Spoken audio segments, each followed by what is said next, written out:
Okay, this time with SOLIDWORks 2025, we're going to take a look at two different on-screen view options.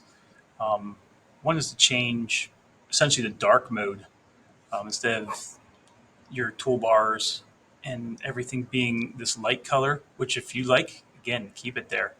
Um, it's usually a little easier to see when I'm presenting if it's in dark mode.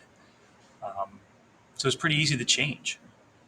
Just go up to the settings, this gear icon, and you will find the option for colors, and you can change the background color from light to dark. You can try the medium colors, like medium light.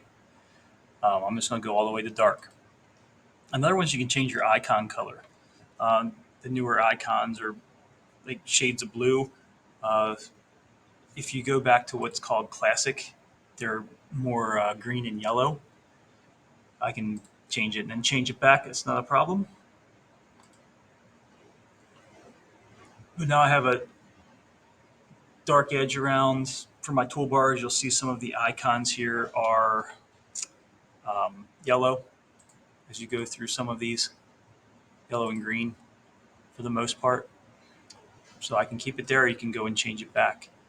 Another one is just to change the size of your icons. Some of these are pretty small.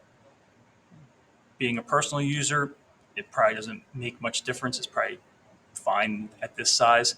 But when I'm presenting to a class, the icons are kind of too small to see.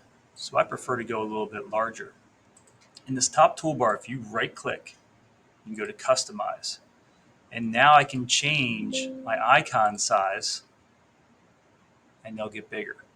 Now I have found that the larger size, it kind of looks disproportional, but either way, I can make these icons larger on my screen for the different tools in the different toolbars. Okay, so two things, changing the icon size and changing essentially the dark mode.